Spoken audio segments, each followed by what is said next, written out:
Welcome back to the LAFB Bet Online Salute to Troy podcast.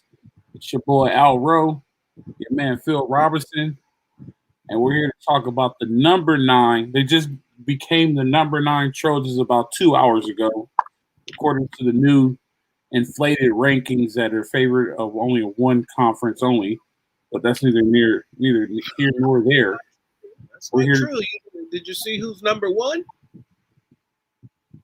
Yeah.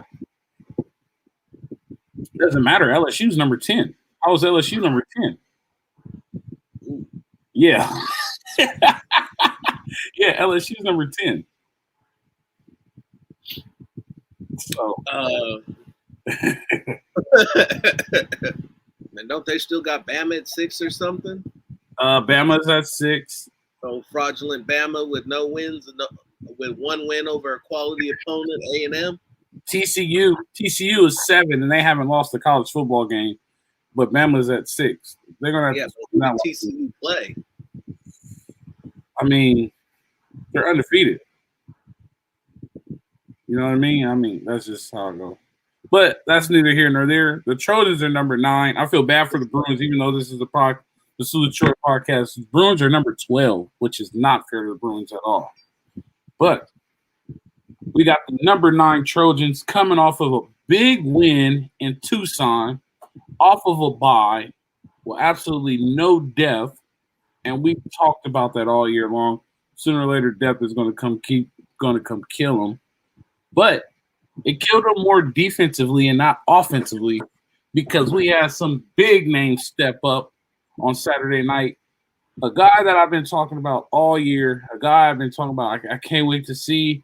I wonder why he's not getting the ball, this and that. They need to give him the ball. I sound like a nagging parent. Kyle Ford stepped up big time Saturday night. Yes, he did. Another guy that stepped up big time Saturday night.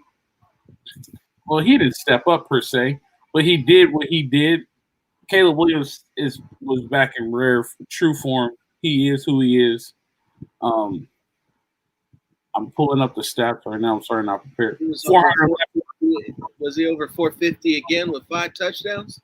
He had 5 touchdowns, but he had 411, 31 for 45, 9.1 yards per attempt. Travis Dye had a silent night, right? People were, hey, where's Travis Dye? He had a silent night. He didn't really perform. False. Travis Dye, 20 carries, 113 yards, 5.7 yards a carry, and a touchdown. Longest run was 22 yards.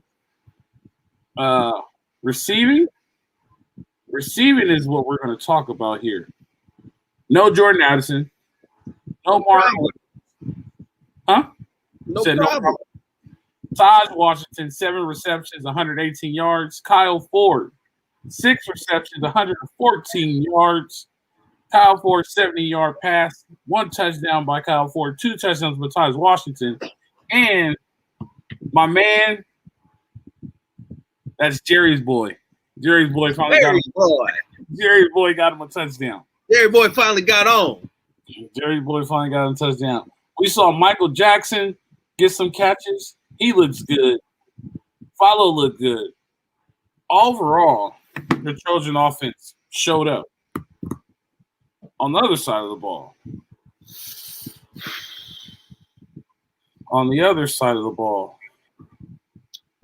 We're going to pull up the Wildcat. So De Laura, 26 for 43, 380, 3 touchdowns and an interception.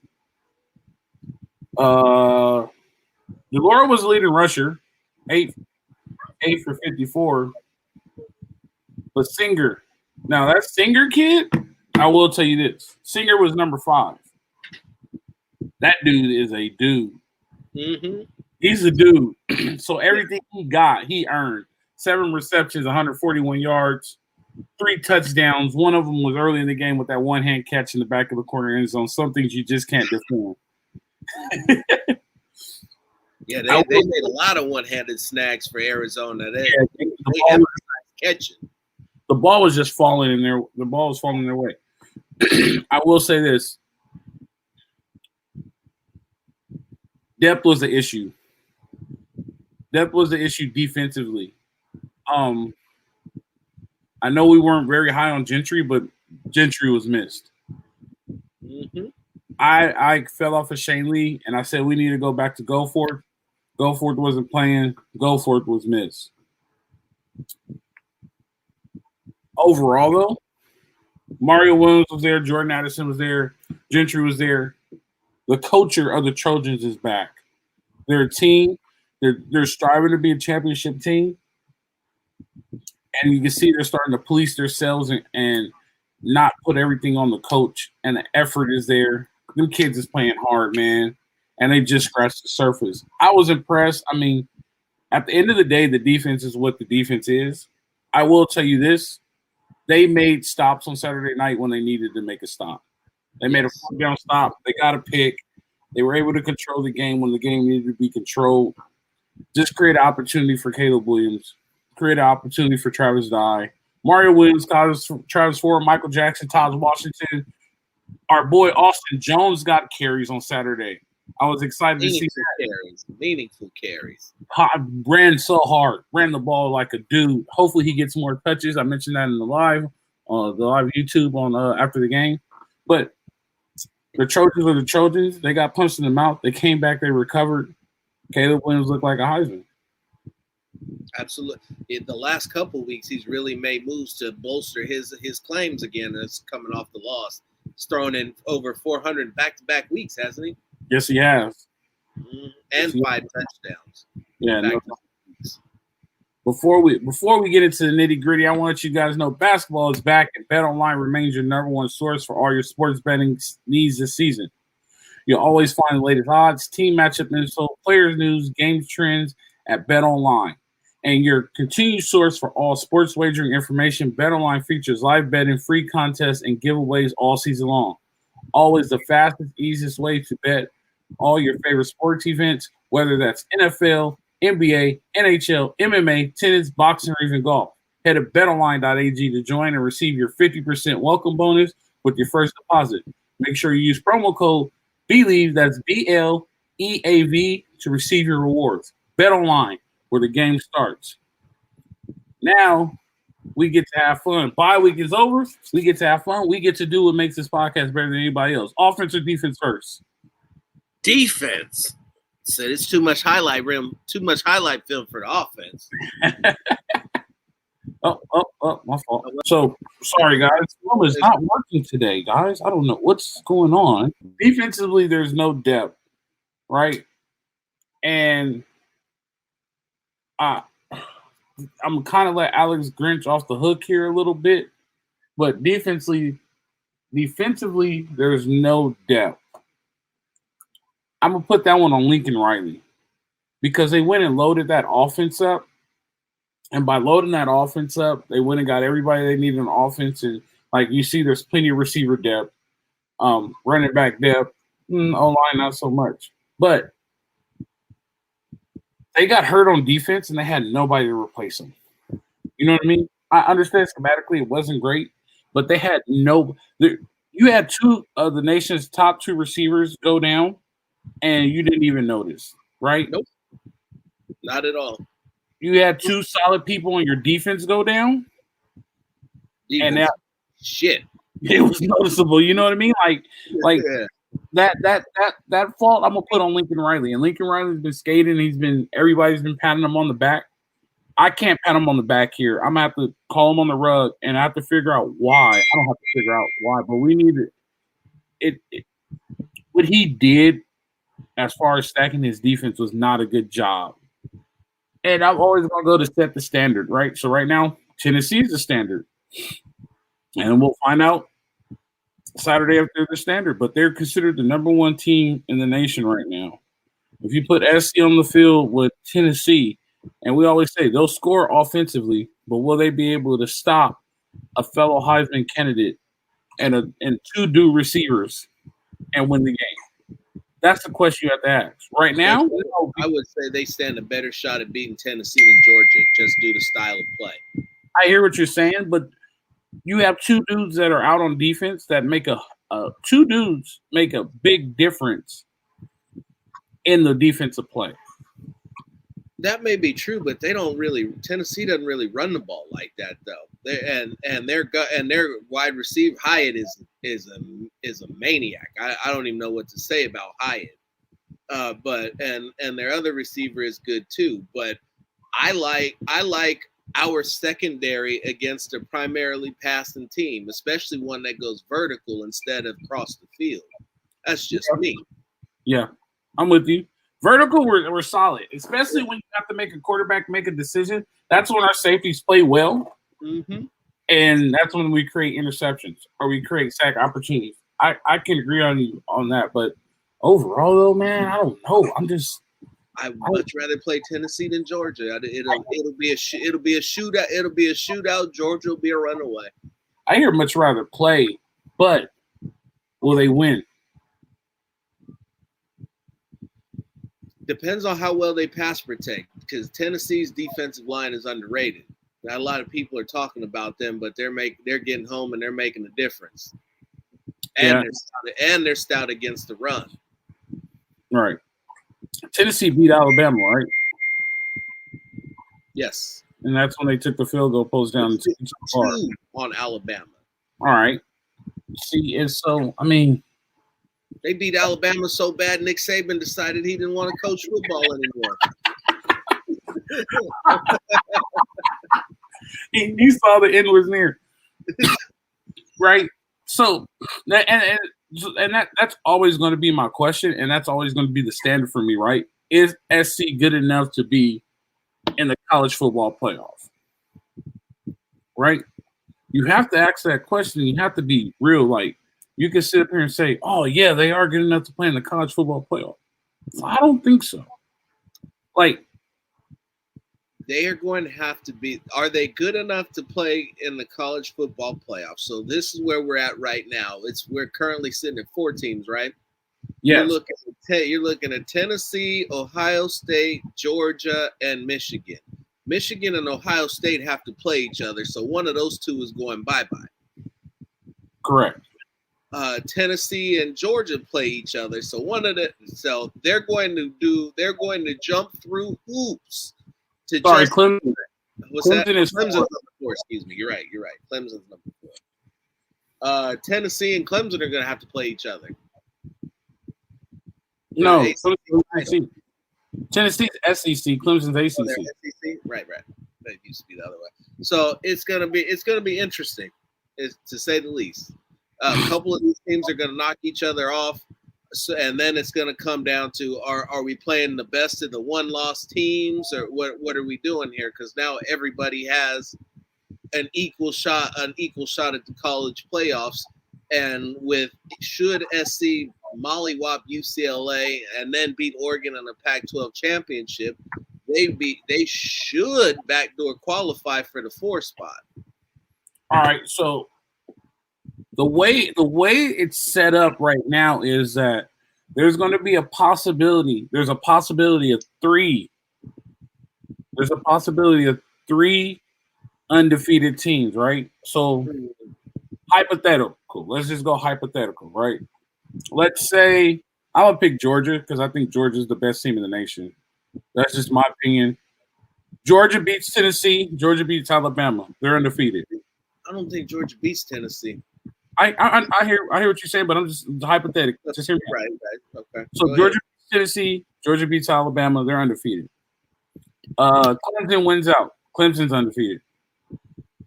Let's go. I'm gonna take CJ Stroud. Ohio State wins out. They're undefeated. So we have 3 undefeated teams, right? There's a 1, 2, 3 spot. You put them wherever you want to put them. So there'll be one more spot for a 1-loss team. Right? Now, hold on. We're going to get into this debate now because this shit's going to get messy. TCU's undefeated. So say TCU wins out.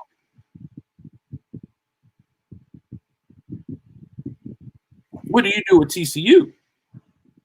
Right? So I don't want to hear strength of schedule.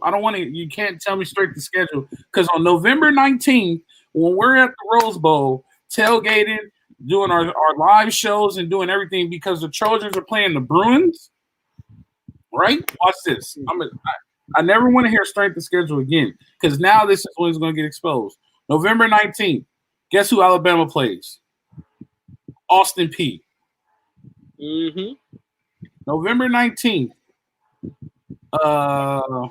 Tennessee doesn't have one. Tennessee plays Missouri, which is a conference game. It is what it is. Yeah. November 19th, Georgia plays Kentucky. They also have LSU up there. Let's see. LSU, November 19th. Oh, I clicked on the Trojans. Hold on.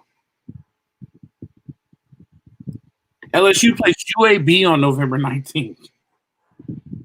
Ole Miss is number 11, so they're in the mix. November 19th, they play Arkansas. That won't be bad. So I don't want to hear strength of schedule. I don't care. Alabama play all it matters. Alabama's got away with a very, very fraudulent schedule this year. Yes. Very fraudulent schedule this year. And then not win by a lot, not win convincingly off this fraudulent schedule. Right? And TCU can win out. They play Texas Tech at home. They play Texas in Austin. They play Baylor. They play Iowa State at home. It's possible. I'm not saying it's easy, but Texas Tech is 4-4. Texas is 5-3. Baylor's 5-3. Iowa State, not a great year. They're 3-5. I would say TCU's path to undefeated is probably the toughest. Well, no, not the toughest because Michigan, Ohio State, and Georgia and Tennessee's will be the toughest because they all have to play each other. Well, they'll play. It's one game. I think that Baylor and Texas is capable of beating TCU. Oh, no doubt, no doubt. That's what I'm saying. I'm not saying it's easy, but I'm saying it's doable. Right. TCU goes undefeated. There shouldn't be a conversation. They're in a Power 5 conference. Yep. And they're undefeated, right? So SC's path is possible, but then the question is, like, are they a worthy enough team, right? So let's just rank the opponents above them. Oregon, they beat UCLA. SC beats UCLA. They play Oregon in Vegas on December 2nd. We'll find out if they're good enough to play Oregon. Well, that story will tell itself. There's no need to put it in a hypothetical situation. We control that to destiny, right? TCU, I think SC could keep up with TCU, right? I mean, it is what it is. SC can keep up with TCU. I think they could play them. They run a similar style offense, but I think Lincoln Riley's a little bit better schematically. Neither team cares about defense, so you want to see a 75-67 game, right? So Michigan is ahead of them. Clemson, Ohio State, Georgia, Tennessee. Does Michigan play Penn State this week? I believe so. Michigan got other issues right now. Yeah, that fiasco in the Michigan plays Rutgers. I will tell you this. I will tell you this. I'm gonna say this the most politically correct way I can say.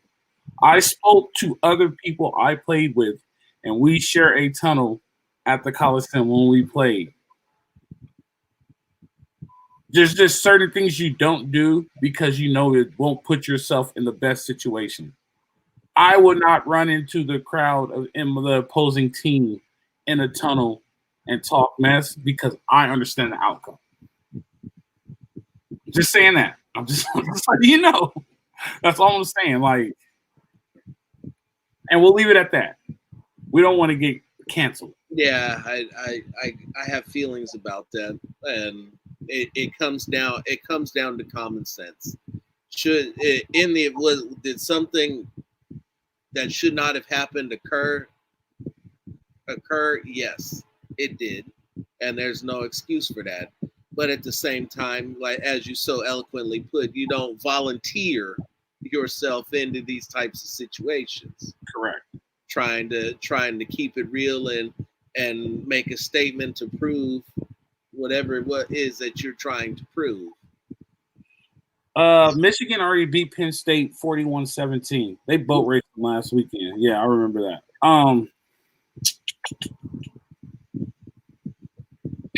I mean, I don't see a lot of shuffle ahead of them, right? Unless Utah upsets Oregon, which is possible. Yeah, but Utah Oregon is not unbeatable, even though they've gone on a run since they played Georgia. Right. So Utah and Oregon plays. Say Utah beats Oregon, that drops Oregon down. How far? Nobody knows. But I believe SC would still have to beat them because nobody else is coming out of the North. Correct. Nobody else will come out of the North because that will be Oregon's only conference loss. Yeah. Unless Oregon just completely botches their rival game against Oregon State. Well, Oregon State is ranked. They're 23, and anything can happen in the Civil War. No, 100%. So I don't think there's any. It's not a possibility. It can't happen, but it's just the fact that I don't see them shuffling around a lot. But I also see TCU going undefeated. I'll put it like this. TCU loses, we have a path to the college football playoff. Yeah. TCU doesn't lose, I don't think we have a path to the college football playoff. Not unless Clemson loses as well. They would need a lot of help. They're on the outside looking in, make no mistake, but sitting at 9,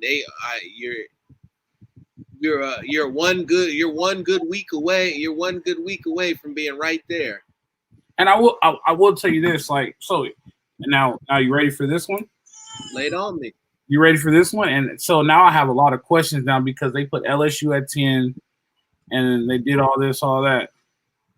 USC right now is 8-0. If USC is an 8-0 football team, where do they get ranked? Ooh. They'd have to be at 5. At minimum, they'd have to be at 5.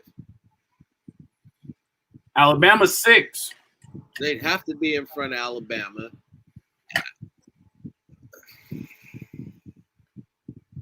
I know we can go to your favorite metric of strength of schedule. That would have them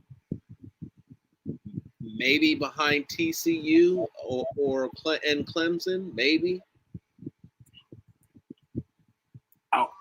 I will say this. I think if they were undefeated right now, they will still be in the same spot.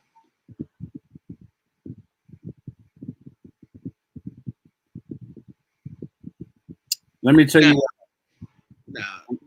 I'll tell you. You ready for this one? Go ahead. Alabama said USC, Alabama. USC beats them head up right now. Bad defense and all. You think USC beats Alabama head up right now? Head up right now. Neutral site or home field? Both. Now, if they got to travel, they lose that game. If they're neutral field and at home, they beat them.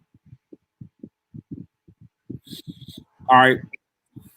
I will tell you this. You ready? There's an article out, LA Times. I sent it to you. I read it. Well, there's some funny stuff going on. Yeah. You know what I mean? Like when you bring that back up and add that to the equation, then that changes my outlook. Neutral site, absolutely. A neutral set of referees, yes. I got you. I'm just saying there's some funny stuff going on. I think referees. I think if they're undefeated 8-0, maybe 8-7, they won't put them ahead of Alabama. They put them no choice, but if they're undefeated, they have no choice to put them in front of Alabama. And I'll go out to the selection committee myself and hold a sign if I have to. because there's no goddamn reason in the world why Alabama would be ranked ahead of an unbeaten SC team. So how do you think TCU feels right now, though? Man, TCU. Listen. I hear what you're saying, but wait, let me pull up TCU. So TCU needs to finish their season. I hear you. I think their biggest win was probably Oklahoma. That was a quality win. If they played them, I think they put 55 on Oklahoma.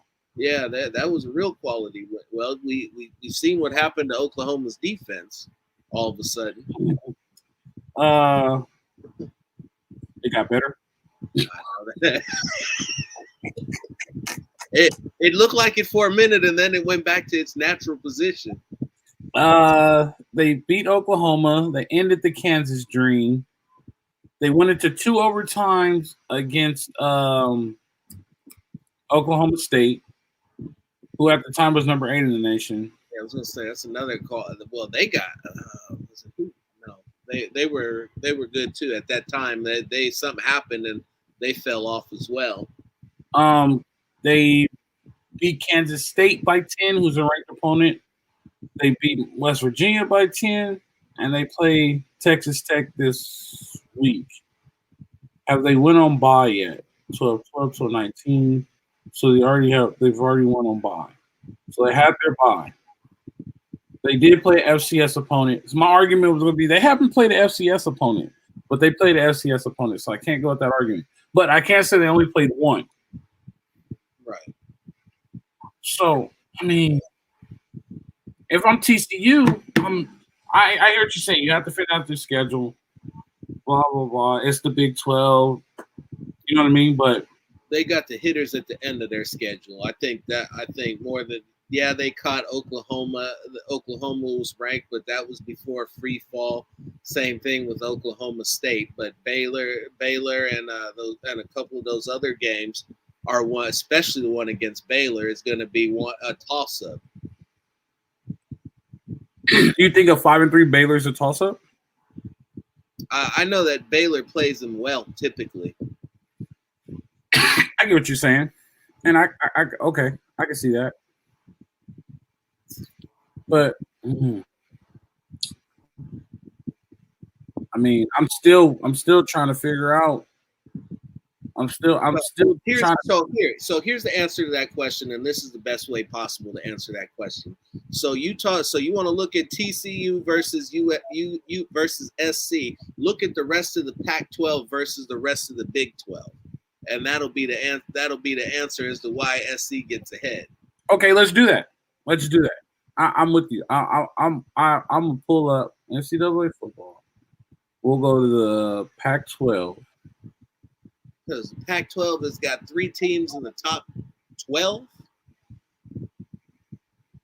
4 teams in the top 15. 4 teams in the top 15, 3 in the top 12. Yep, and 5 in the top 25. 5 in the top 25 and the Big 12 has got 1. But hold on. Because you actually do make a good point, and then when you punch it out, all right.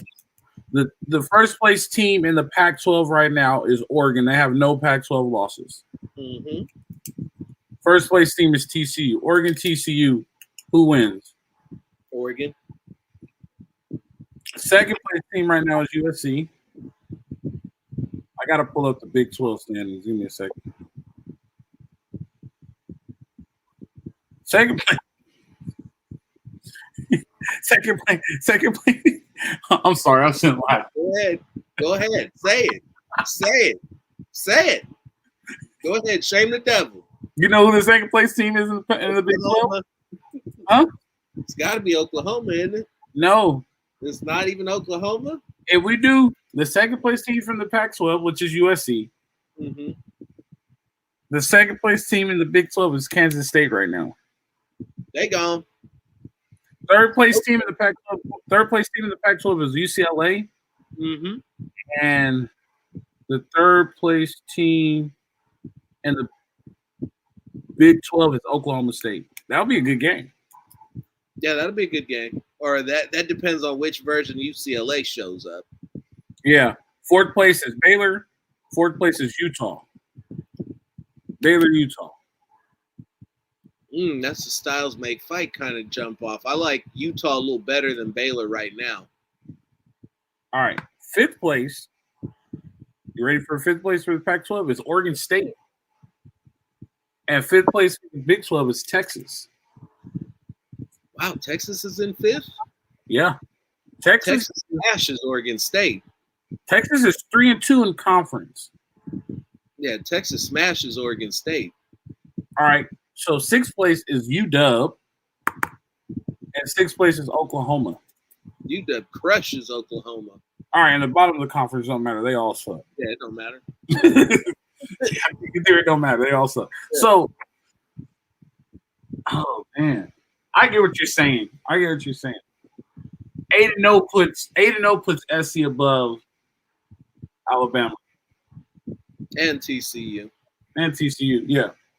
That means Alabama would have been. I'm gonna go back to the rankings. They're tough. Their biggest victory was A&M. They lost to Tennessee, and then they barely beat a couple of other teams, and then they boat raced the D3 schools on the schedule. So SC's the number 7 team in the nation. They just have to win out, and they're waiting to walk into a spot for the college football playoffs. They only got to jump 3. And if a couple teams lose, they're right there. So they have to beat Oregon and Vegas. Yeah. Yes. They have to beat UCLA first. That's not going to be a cakewalk. UCLA have to beat California. Have to beat Notre Dame, who suddenly found out how to start winning football games and play football again. Yeah, that's true. You got to beat Colorado. Yeah, well, Colorado's a welcome mat, bro. Everybody beating the dog shit out of Colorado. Man, and that's a shame to a university because when their coach was there, McIntyre had them dudes winning, and then Mel Turner had them dudes decent too, and then all of a sudden Mel Turner left. That's bad. Actually, Colorado's not the welcome mat. Stanford's the welcome mat.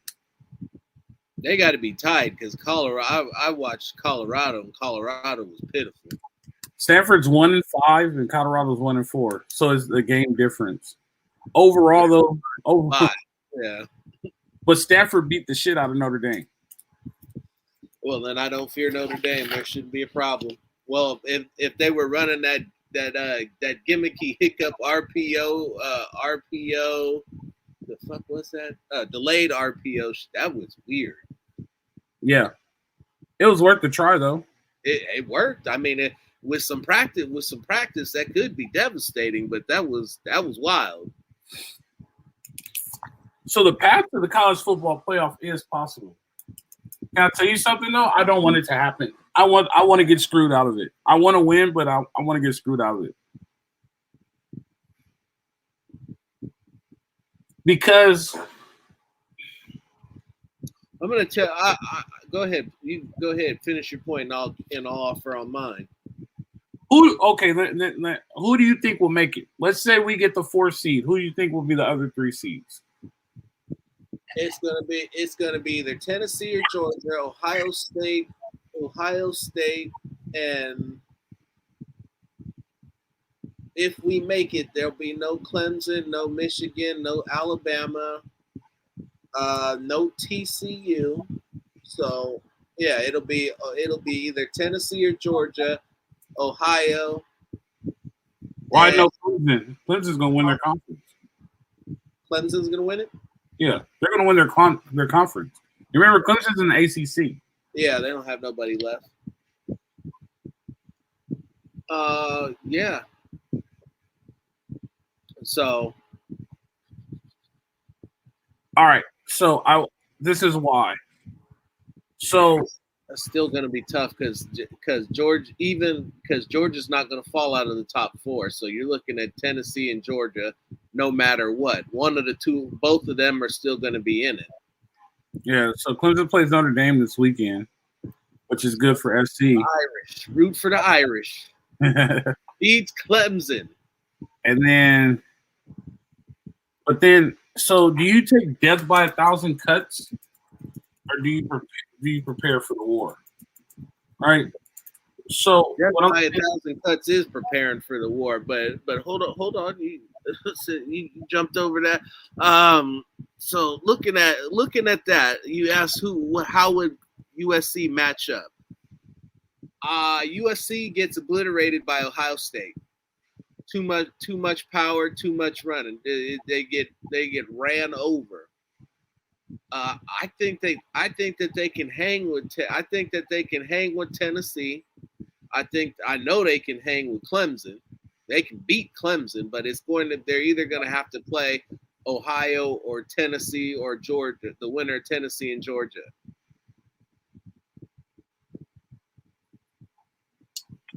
Now here's the wrinkle. Said if Harbaugh does it again and beats Ohio State, does Ohio State drop out of the top 4? You lose, you're gone. Well, because Tennessee and Georgia, whoever loses that game is stolen. I disagree, because you still have Clemson and Michigan. That would be okay. So you still have 2 teams that have to play. 4 teams that have to play each other that are undefeated, right? So those 4 teams have to play each other that are undefeated. 2 of them are now 1-loss teams, and you still have 2 undefeated teams. Clemson is going to go undefeated, right? So if we're basing it off of current, let's just go off of current. Yeah, they can't shoot Clemson, not for SC. Yeah, like if we go off of current, let's say TCU wins out. Does TCU get in? No. All right. So who gets in that last spot? It's gonna be so the way that it's gonna pan out is 1 and 3 play each other. Georgia wins, they swap. Tennessee goes to 3, Georgia goes to 1. Michigan and Ohio State play.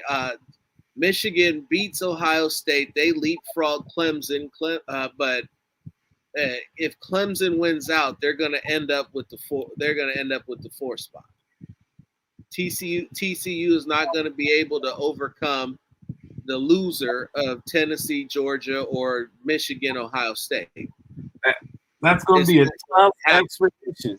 That's going to be a tough explanation. I hear you. That's just going to be a tough explanation to explain why undefeated Power 5 school didn't get in. I'm with you. But it won't be the first time that we've seen it. Undefeated Power 5 not get in? Mm-hmm. Over a one-loss Big Ten or SEC school. What undefeated Power 5 didn't get in? Or how many times has TCU been left out of the dance? Yeah, or UCF. Oh yeah, but UCF is Group 6. Oh, they're Group 6. Yeah, they're Group 6. Okay. Yeah, so like that's what I'm saying. Like it's gonna be hard. Here's the positive though. I'm gonna tell you 3 positive things. You ready? 3 positive things. We have a route to the national champion, to the playoff. Right.